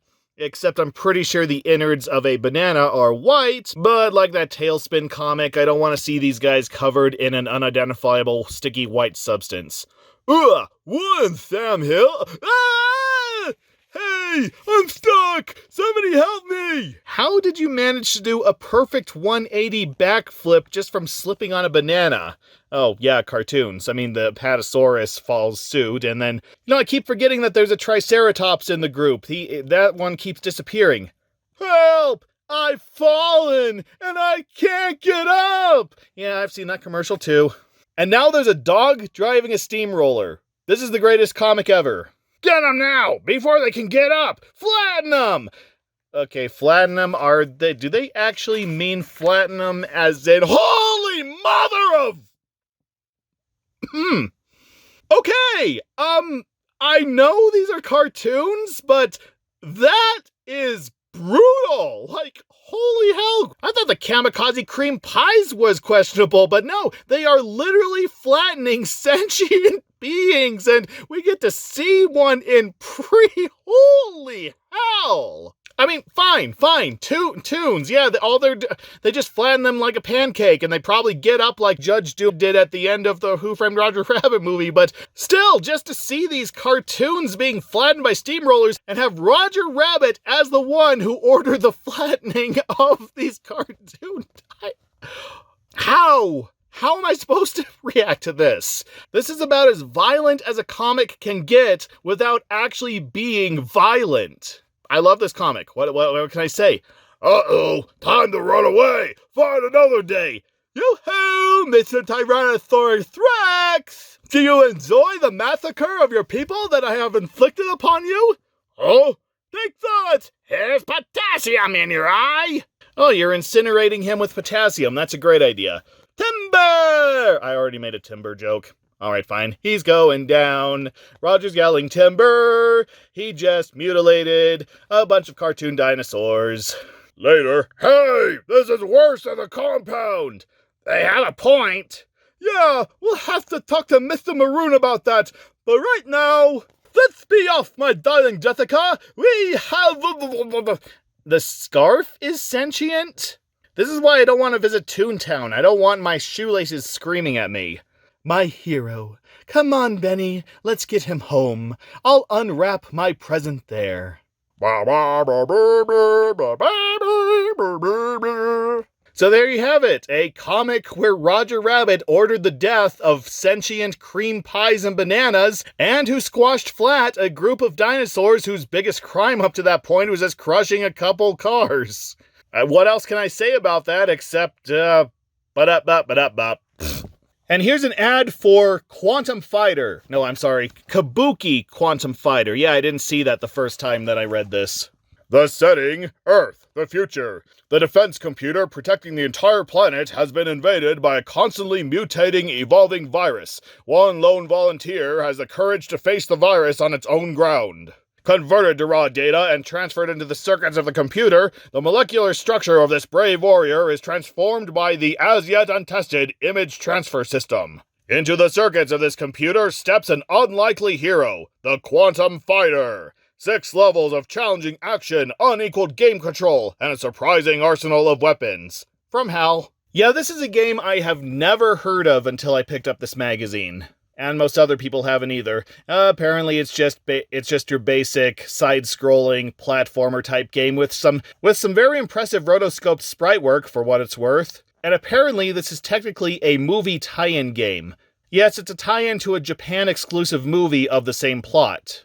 Just when they brought it over to America, they changed the title, and they changed the story, and pretty much everything else got left the way it was, from what I understand. I have no desire to play it, but hey, I don't know, maybe it's good. There's the Yummy Yummy M&M's ad. I have no other songs that I can think of with Yummy Yummy, so I'm just gonna move on to the main focus of this magazine, the big adventures, and we're continuing our dinosaur article with the hunt for dinosaurs. Yes, we learned about how dinosaurs lived. Now let's learn about how dinosaurs died. Or rather, what we're doing now that they died. So yeah, this is about archaeology and people finding different dinosaur bones. And our man of focus for this article is paleontologist Jack Horner, one of the biggest names in the field. His team is credited with first discovering the Maiasaurus, the good mother lizard, and suggesting that dinosaurs actually did look after their young. At least some species did. He was also technical advisor on 5 of the Jurassic Park and Jurassic World movies, and he served as the inspiration for Alan Grant. And in 2012, the then 65-year-old married an undergraduate 19-year-old student, which he says is the event that got him kicked out of a museum's research team. And nowadays he's semi-retired, but he has written books about dinosaurs and hunting dinosaurs, and hey, seems to have had a good life, so good for him. And they also mention here about a Tyrannosaurus Rex skeleton found in 1990, which turned out to be the most complete T-Rex that had been found to that date. Yes, that is the T-Rex that we have since come to know as Sue, which I know of because of an early edutainment game that I played all the time as a kid called I See Sue, which is kind of a card game for little kids. You controlled these little dinosaurs, and if you matched 3 of the same dinosaur card in a row, then you could turn into that dinosaur, and if you chose the right dinosaur, then you could go over shortcuts, and yeah, it was actually pretty fun for the time, at least for my 10-year-old mind. Though I mostly remember it for having one of the most earwormy theme songs I have ever heard in my life. You be orange, I'll be blue, I be blue. Now we play I See Sue. I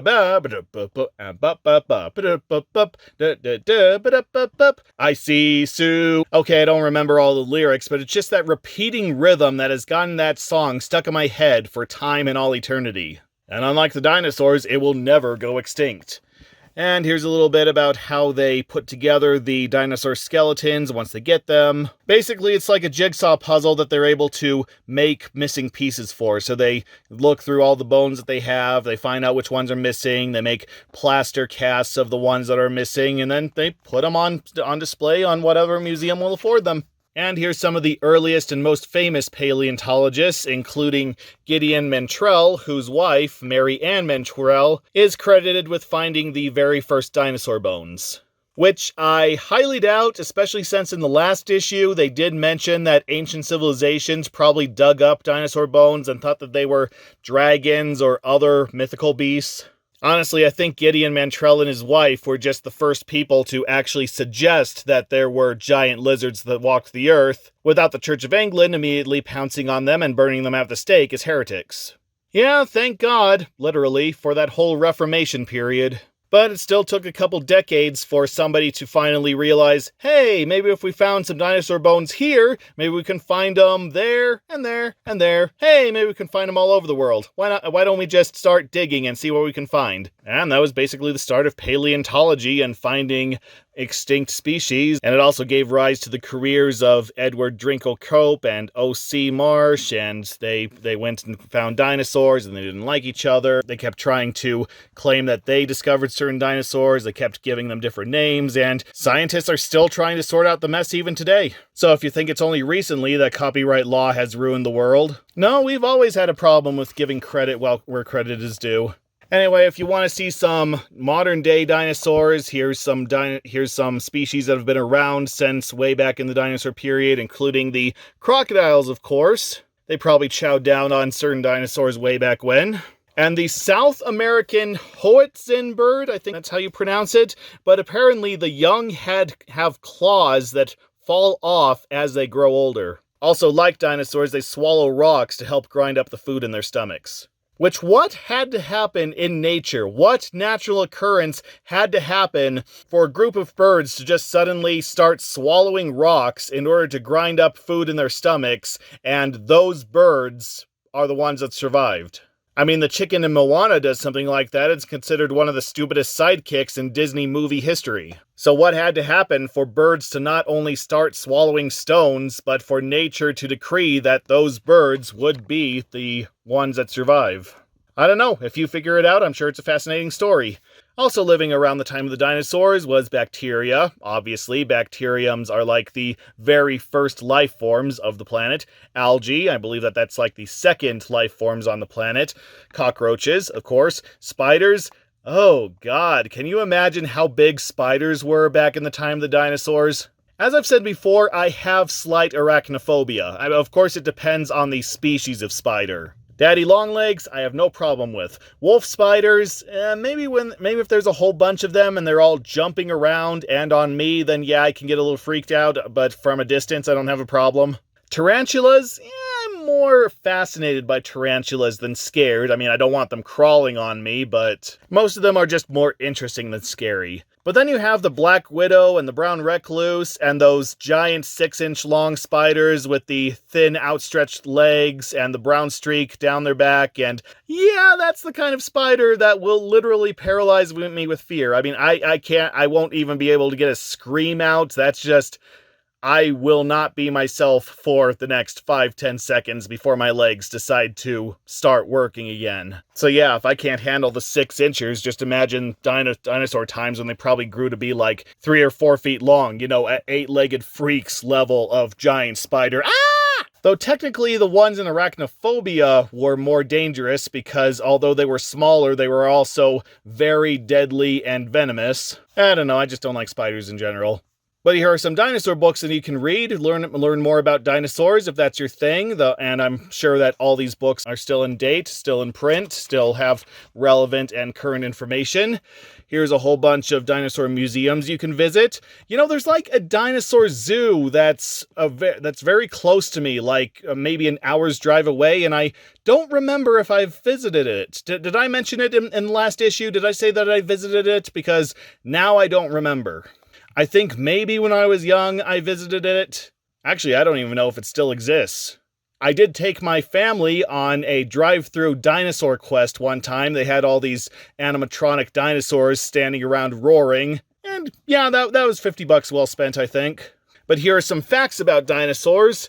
It seems scientists will do anything to get the poop on dinosaurs. Paleontologist Karen Chin, she's not yet sure exactly what they ate, but she knows they ate a lot of it. Some droppings are more than a foot wide. Oh, sounds like my cat's litter box. Someone accidentally found a megalosaurus thigh bone more than 300 years ago, delivered it to Robert Plot. He examined the bone and declared that it had come from a long-dead human giant. Yeah, Robert Plot was one of the first modern scientists in that he didn't declare that everything came from God. However, if I'm not mistaken, he did think that fossils and cave paintings and that sort of thing, that it was actually evidence of God being playful. God just making stones in the forms of bones and leaves and extinct plants and shellfish and all that sort of stuff. So yeah, he started the road to paleontology, but a lot of people had to come by and finish the road for him. And then sometimes even scientists can't make heads or tails of dinosaurs. They found a huge skeleton, its skull was missing, so they put another skull in the body. They called it Brontosaurus, but it was the wrong skull, so they swapped out the skull with another dinosaur, and they called it Apatosaurus. However, in 2015, I believe, they actually did discover a lizard very similar to Apatosaurus, but just different enough that they couldn't actually call it Apatosaurus, so they brought the Brontosaurus name back. So, yeah, technically, Brontosaurus lives again. I'm sure that'll make Littlefoot and company very happy. Here's another ad for the New Kids on the Block No More Games concert film that premiered on the Disney Channel way back in '91, and that was pretty much the last time they went under their traditional New Kids on the Block name and did their traditional New Kids on the Block song and dance. Because the album that was recorded afterwards in '94, when all the band members were adults, They tried to take everything in a more adult direction, tried to be more mature with their lyrics, and of course they went under NKOTB instead of New Kids on the Block. But the album didn't really go anywhere, and they all split up, and sometimes they get back together and dance. And some of them have gone solo, some of them are acting. So, hey, they seem to be doing well. I don't know, did any of them die? Probably at least one of them died. And now for our comic, which is usually one of the true life comics. It has something to do with the theme of this magazine. You know, the ones that I skip over because I don't really have anything to comment on.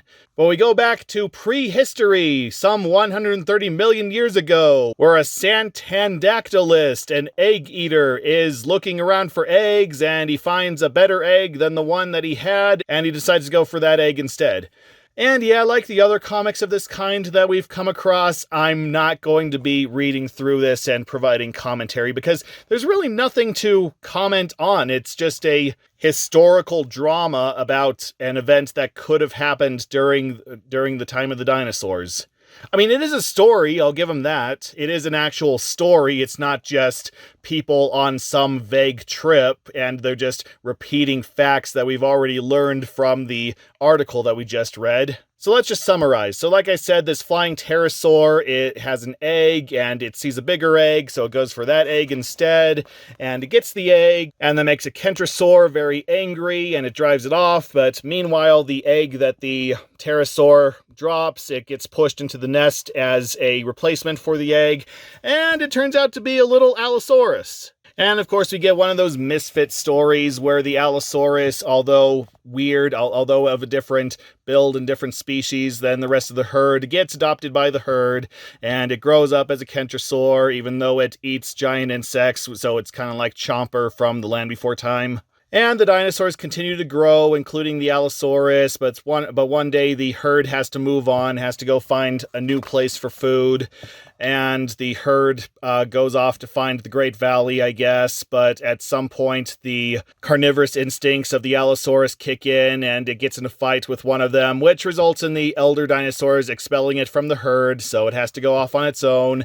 And meanwhile, the herd of kentrosaurs, they find a flooded river, and they try to cross the river, but tiny dinosaurs, they're after the herd. Yes, other tiny carnivorous dinosaurs are after the kentrosaurs, and while most of them make it across, one is too old, which of course turns out to be the Allosaurus' mother, and she's pinned, but then the Allosaurus shows up and drives the smaller dinosaurs away, and the Allosaurus and the kentrosaur have one last nuzzle, and he guards her until the river is shallow enough for her to cross, and then the Allosaurus just goes on his way.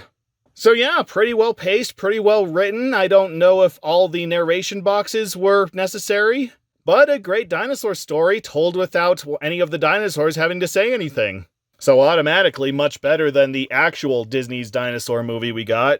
And here's another sign-up sheet for the Rocketeer Trivia Contest, where you get to go to space camp if you answer the insultingly easy trivia card down here.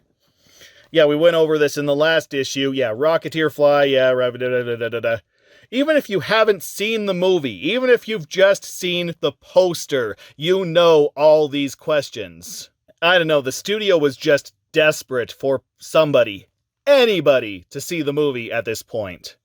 And it didn't help, because it was a pretty big box office disappointment, and, well, it's only in recent years where it's gotten a bit of a cult following. And here's an article about carnivorous plants, and of course the name of the article is Feed Me, Seymour. Yeah, there's a little bit of Little Shop of Horrors humor for you. Yeah, the article is just a basic 2-page article about some plants that eat insects, most notably the Venus flytrap. Even though there are like dozens of different species of carnivorous plant, the Venus flytrap is the one that we usually think of when we think of this sort of thing. And yeah, it is one of the more exciting carnivorous plants because it actually does snap shut and digest its prey. Though if you really want a badass carnivorous plant, then check out the pitcher plant, which, as the name suggests, it looks like a big pitcher with juice in it. And they can grow to be huge, so huge that not just bugs, but birds, lizards, even small mammals can find themselves digested by that plant. It's basically the plant that inspired the Pokemon Victory Bell, so yeah, that should give you an idea of what the plant is capable of. I don't know, I just kind of find that more interesting than yet another article on the Venus flytrap. But hey, have a fly-infested house, bored of buying all those fly strips? Well, then go buy some Venus flytraps, set them around the kitchen sink area, and enjoy the fun. Here's some more random facts. The only mammals that get sunburned are pigs and humans. Well, they're the only two mammals with enough skin area to get sunburned. I don't know, what about, like, species of hairless dogs or cats? Like, wouldn't they technically get sunburned because they do not have fur? They don't have enough fur to block the ultraviolet rays? I don't know, I'm curious. If anyone has a hairless cat, please let me know if your hairless cat can actually get sunburned. Longest insect in the world is the giant stick insect. Females can measure up to 13 inches long. That's almost as long as the length of 2 pencils lined up. And if you're curious if something is a stick or a stick insect, then just ask it anything. If it responds in the voice of David Hyde Pierce, then you know it's a stick insect. There you go, there's a Bug's Life joke as well. A sneeze can travel more than 100 miles per hour. That's also the speed that anyone around the sneezer will travel at to get away. And here's another ad for those Marvel trading cards that we went over in the other issue. Again, I'm pretty sure that I saw these cards when I was doing that subscription crate. Though I don't know, we found a lot of different Marvel trading cards, so it could have been any of them or it could have been none of them. Who knows? Not even us on the team knew. And here we go, so the video game reviews, and the pool's a bit shallow today because today's offerings are Action Video Monopoly for the Nintendo Entertainment System. Yes, you can finally play one of the most addicting, yet one of the most boring board games on your Nintendo Entertainment System. I don't know, I have heard that the console versions of Monopoly for the NES and SNES are actually pretty good. I haven't played the one on NES. Have I played the one on Super Nintendo? I don't remember. But for the one on NES, if you enjoy playing the Monopoly board game, you'll love the video game. Could they have like 4 players at once with the 4-player adapter, or was it only limited to 2? I don't know. Watch as an animated hand throws the dice and moves the pieces around the board. If you have to go to jail, a cop will even chase you there. The computer acts as the banker while each player tries to wheel and deal. That is one of the advantages to having video game adaptations of board games. That the computer handles all the repetitive grunt work, all the repetitive mental work, and you can just focus on playing the game. And like they say, we get some certain animations for certain actions that heightens the experience. Tip: one of the cheapest ways to buy property is at auction. That depends on how competitive that auction gets. Because if another player doesn't want you to get one of those properties, then technically you can end up spending like over $2,000 on St. James Place. If you get into a bidding war, don't pay more than the property is worth to you. Well, it's Monopoly, so every property is worth the sky. And that's the whole point of the game, to buy as much property as you can. So in the end, every property is priceless. If your opponents don't have much cash, you will be able to buy it very cheaply. Well, yeah, but that's a big if. In my opinion, the best version of Monopoly is this PC version that I played in the early 2000s. I don't remember if it was ever given an actual name, and I do know that there were multiple Monopoly games for the PC. There were different ones of differing quality released by differing companies. But one of them was absolutely fascinating. One of them was my all-time favorite Monopoly game, period. I mean, first of all, it had a catchy as all hell theme song. Come on, let's play Monopoly. Cash funds and renting property. But it also had a flippin' good intro, a really good soundtrack, a fully 3D view of the board, a bunch of different boards that you can choose from, and fully voiced dialogue. Like the computer had a speech clip for every single action taken. It would name off the properties, passing go, going to jail, tell some jokes here and there, give encouragement. But even better was that not only was every token also given dialogue, but a completely different personality.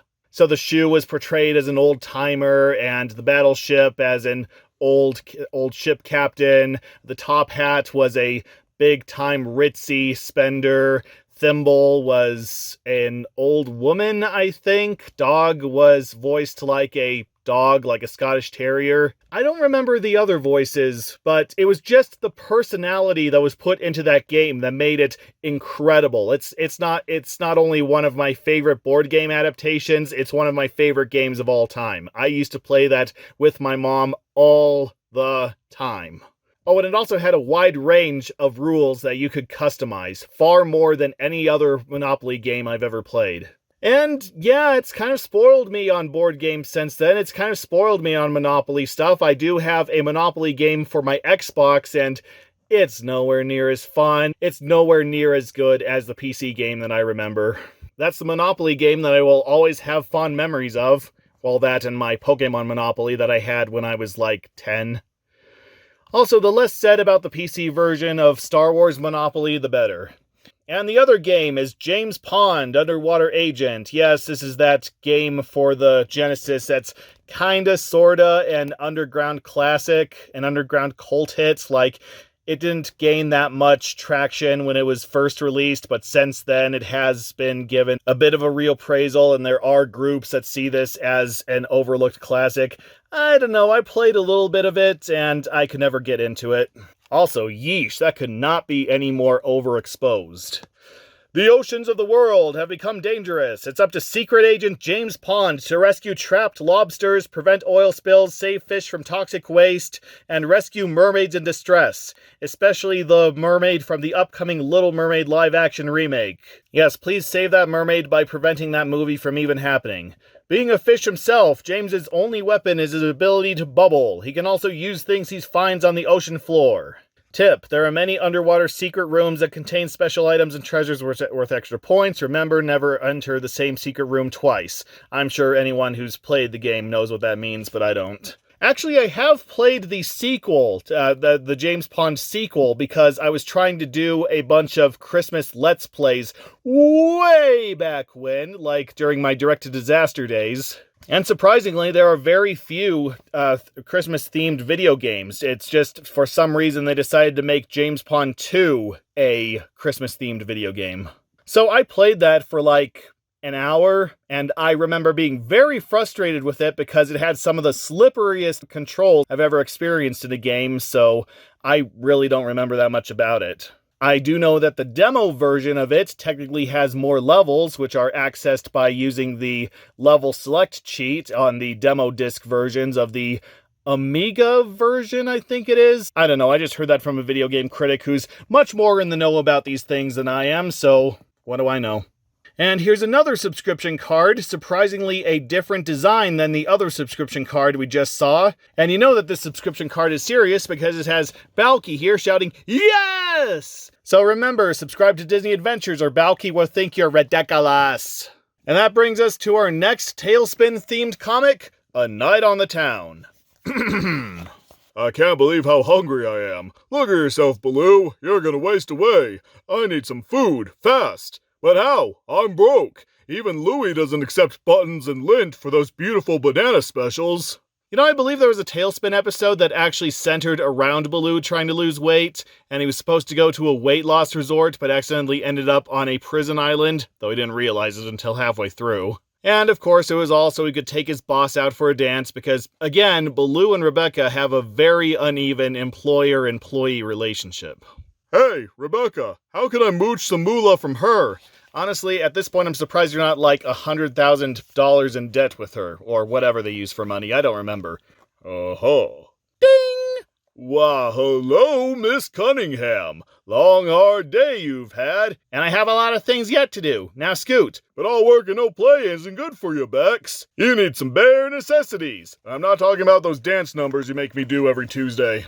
I think Hire for Hire should buy some dinner because of all the hard work we do. A nice meal will improve employee productivity and morale 100%. And don't worry about the kids, they'll be fine. Yeah, half the time I forget they're even in the show. Well, it is supper time, so I guess we could take a short break. That's it, and I know just the place. All right, I can taste those steaks already. You know, Rebecca doesn't seem like the kind of person to pay for both sides of the dinner. I wouldn't be surprised if at the end of the meal she paid for her portion and then left you with the other half of the bill. Hope you like washing dishes. Not long after that. I'm sick of studying, Molly. I know this book front and back. I don't want to wait till I'm 16 to fly. I bet I could do it now. Huh? Well, you're already on your silver glider, so you've mastered the Green Goblin method of flying. Do you want to go flying with me, Molly? Yeah! Uh-oh, Wildcat. How can I get him away from the plane? Got it. Hey, Wildcat! Help! Roger Rabbit is squishing dinosaurs with steamrollers again! Actually, what he does tell him isn't that much more ridiculous. Your favorite wrench is sick! He needs a doctor! Silver? Sick? Hold on, Silver. I'll get you a doctor. Stay there.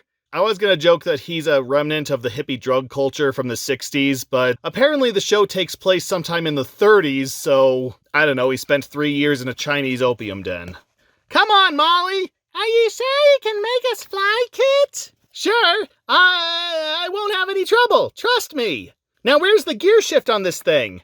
Here we go! Molly, we're flying! Hey, wait, what do these instructions say? Model Sea Duck for display only. Do not fly. Oh, shoot. Time passes. I'm telling you, Bex, this food is something. I don't know how you can even taste your food. You eat so fast. Wow, he actually managed to convince her to take him somewhere ritzy. I thought he was going to Louie's, but no, he gets like a steak dinner. Though, again, I would be very, very, very, very, very, very surprised if Rebecca is intending to pay for the meal. Believe me, you can't even get food this good at Louie's.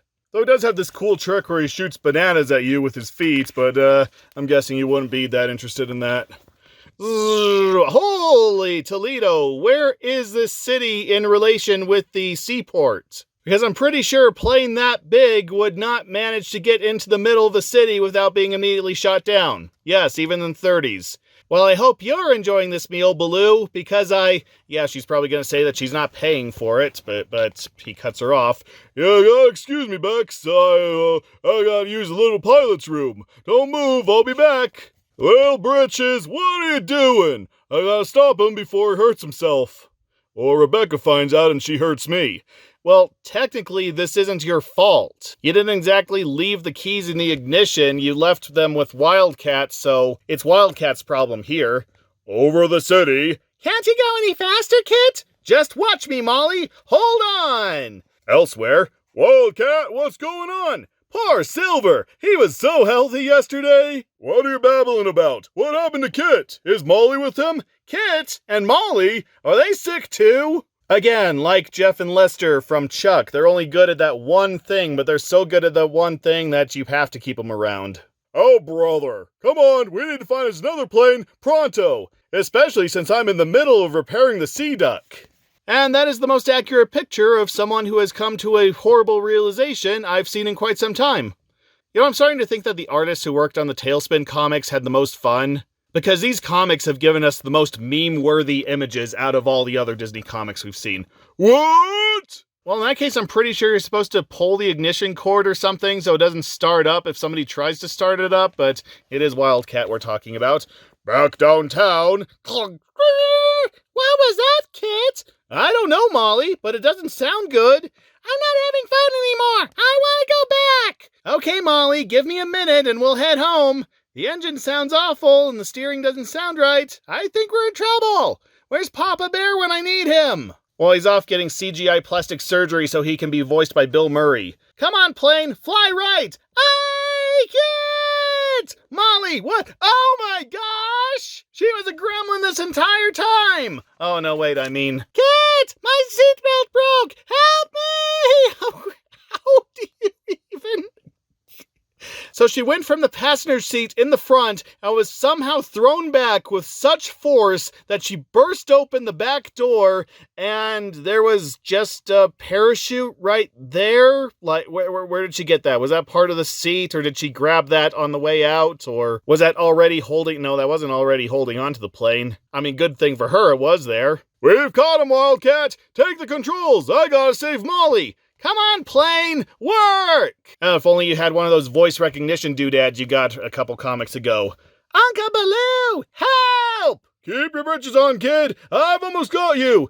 You know, isn't it funny that she is one of the few characters in this comic that actually does wear britches? I mean, Kit, the kid who he actually calls Little Britches, also does not wear pants.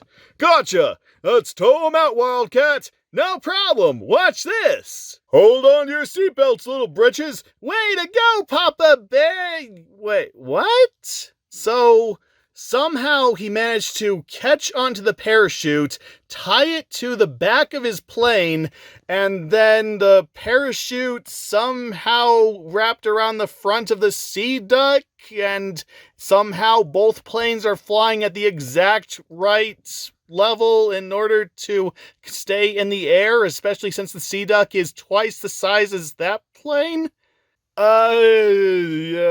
Sense make not this does. Anyway, they somehow miraculously managed to land the plane with Kit at the helm, and they don't even have to crash land it.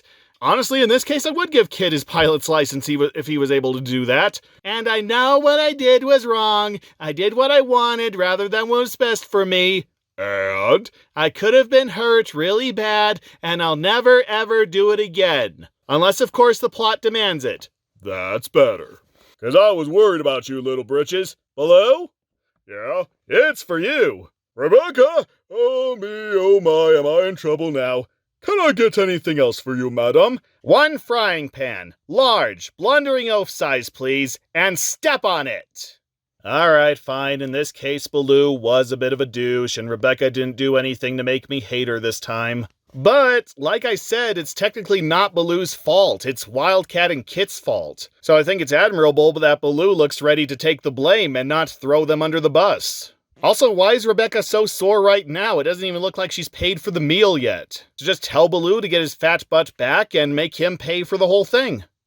You know what, come to think of it, I've changed my mind. Rebecca is completely unlikable in this comic as well. Ba-da-ba-ba-da-bop. And we got an article about Andre Agassi. Yes, they've teased him in a couple Disney adventures, most notably with that contest to go fly out and interview him, but this is all about the guy, or at least when he first started his career. I think he's only been playing tennis professionally for like 5 years by this point, and this is long before he achieved his legendary Super Slam career. Also when he was still wearing that wig. At least I'm pretty sure that's a wig. Maybe that's his normal hair, and the other hair we've seen him with, it was a wig. I'm pretty sure I read that he was bald, and one of the reasons why he didn't get that far in his earlier tennis championships was because he was so worried that his wig would fall off. I don't know, maybe he learned to live with it. But it's a pretty laid-back article about one of the Disney Adventures reporters going to go hang out with Andre Agassi and ask him about his life, and they got to ride with him in Agassi's car, and Agassi says that he doesn't have a home, he just sleeps on his parents' sofa. I was going to make a joke about how he was one of the most famous, highest-paid athletes in the industry at the time, and yet he's still freeloading. But I guess if he's kept as busy as he is with all the places he has to go to play tennis, plus all the interviews and the endorsements and the training and everything else that keeps him on his toes, yeah, I guess he doesn't really have time for a home. So yeah, if he just goes to his parents to sleep for the night, then hey, I think that works out perfectly. And of course, with his millions and millions, I'm pretty sure he's making it worth their while. But as he puts it, when he was 4, he knew he was destined for tennis greatness because even back then he could serve over 100 tennis balls over the net. When he was 13, he went to a boarding school in Florida that taught him the regular subjects, but also had a heavy emphasis on tennis. He turned professional when he was 16. He won $5,000 in his first tournament, felt like the richest man in the universe. And even at this early stage in his career, he's world-renowned. He's won many tournaments, and he has his own fashion line that he helped design. And of course, he has a habit for getting into arguments with the umpires and misbehaving on the tennis court. Though don't worry, no matter how hard you try, you're not going to beat Joe McEnroe. And he regrets a lot of stuff he did as a kid, which don't we all, but he feels a lot better as a person, and he's apparently a careful driver because he stops in the school zone. So, well done, well done. I have not heard of this guy before I started reading Disney Adventures, but I have nothing but praise for him for how well he's handled his career and all the awesome stuff that he's done in his life. I'm sure somebody's going to point out something terrible that he's done, but so far I have nothing but adoration for the guy.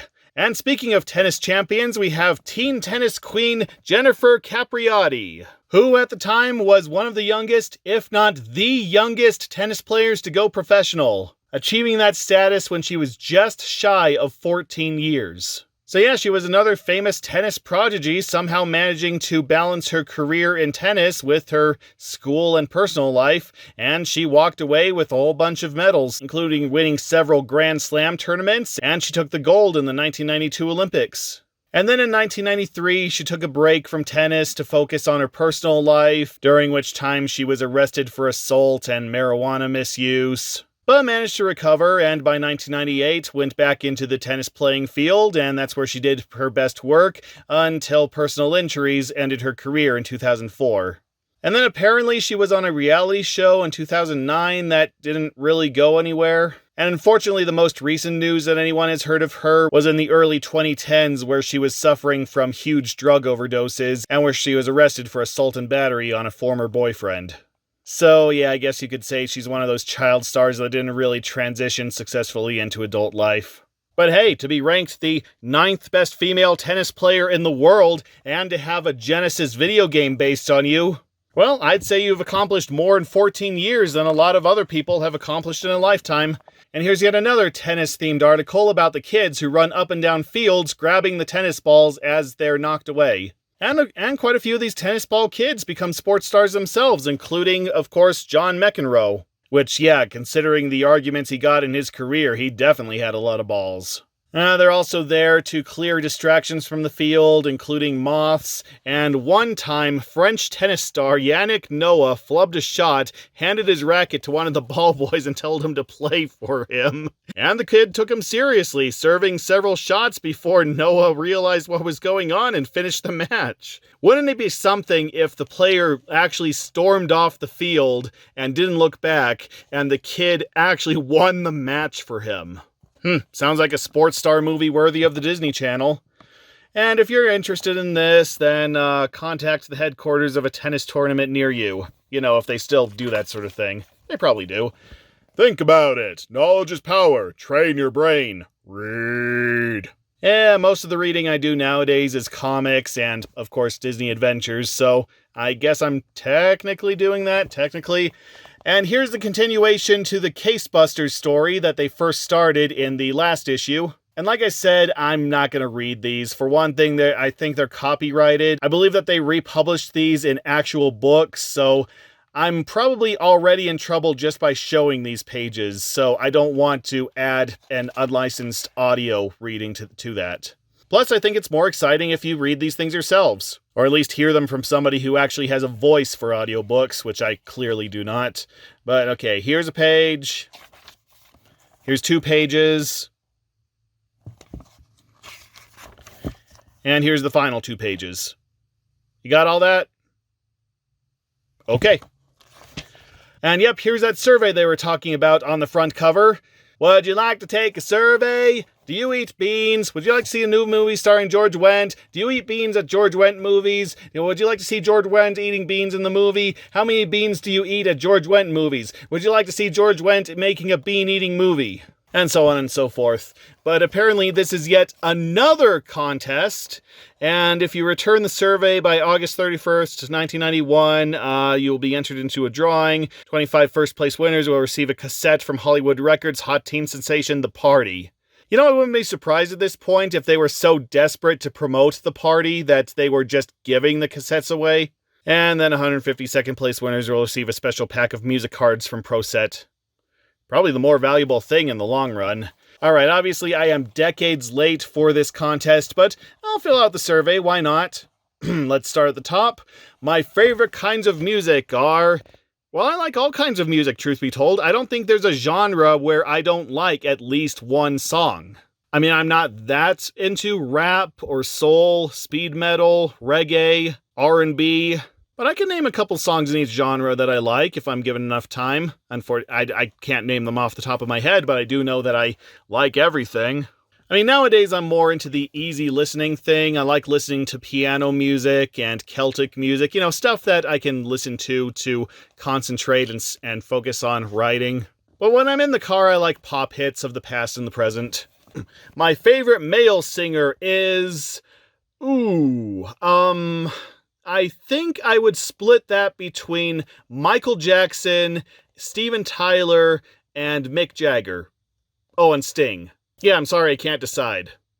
Oh, fine, if I had to go with one, then I'll go with Michael Jackson, of course. Maybe Scatman John? No. We'll stick with Michael Jackson. My favorite female singer is Enya. I love Enya. Like I say, I'm really into that easy listening stuff, and Enya is the queen of easy listening. Her voice is just out of this world. Like, it does not belong in this universe. It is like God combined all his angels into one, sent them down to Earth, and named it Enya. And she's followed closely by Celine Dion. My favorite musical group is... Well, again, that's really hard to decide. I really like the Beatles, of course. I love me some Aerosmith. Rolling Stones, of course. Honestly, I listen to a lot of one-hit wonders. I think there's just something about a one-hit wonder, about just groups known for that one hit, that seemingly put an entire career's worth of effort into that one song, and that's what makes that one song stand out so much. There are forgettable one-hit wonders, of course, like, well, I forget. But yeah, one-hit wonders make up a good chunk of my playlist. My favorite record, or tape or compact disc, is... Well, I'm not really an album guy, I'm more of a singles guy, I'm more of an individual song guy, as I think most people are nowadays. I think the days of the album are pretty much gone. But I guess I would have to say either Pink Floyd's The Wall or Demon Days by Gorillaz. Actually, yeah, add the Gorillaz to my favorite music group as well. So okay, that one was easier. My favorite song is... God, they are just throwing all these tough ones at me. Alright, for the sake of this survey, I am going to say Blue Monday by New Order. And the Orgy version is pretty good too. The musician I would most like to see on your cover is... Steven Tyler, why not? Or Mick Jagger. I'm pretty sure you later get Michael Jackson for these magazines, so that would be too obvious a pick. My favorite music video is either Take On Me by Aha or Little Talks by Of Monsters and Men. I think that they are perfectly tied together. They are absolute wonders of music video making. My favorite guitar player is... Ooh, damn. Joe Perry from Aerosmith? Yeah, I'm gonna go with either Joe Perry, Bon Jovi... No, wait, was Bon Jovi the guitar player, or was that David Lee Roth? Whoever played the guitar in Bon Jovi. So either Joe Perry, Bon Jovi, or Slash. Heck, out of the three, Slash is probably my favorite just for his sense of style. I mean, a guy who can rock a guitar and a top hat, what's not to love? I think the musician who dances best is Michael Jackson, no contest. I think the musician who dresses the coolest is, like I said, Slash.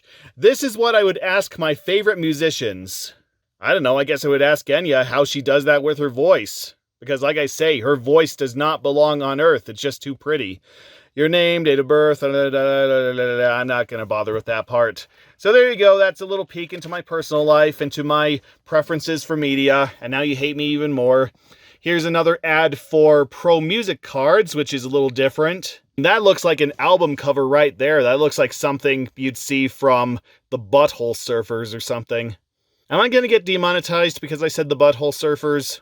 Man, who cares? I don't make money from these videos anyway. For a free poster, pack of Pro Set Superstars music cards, and a copy of the Pro Set Gazette, send $3 for postage, and yeah, deal. Deal. I would actually do something like that if I was around during this ad. And like I said before, we packed music cards in our subscription crates because these were dirt cheap. These were very, very easy to get and make a profit off of. So I guess that shows you just how popular they were. As in, they actually were very popular. Probably too popular with how many boxes we ultimately got for a song.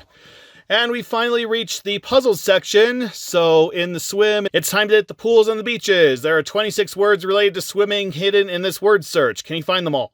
Well, it looks like somebody already beat me to it, so I'm not going to bother.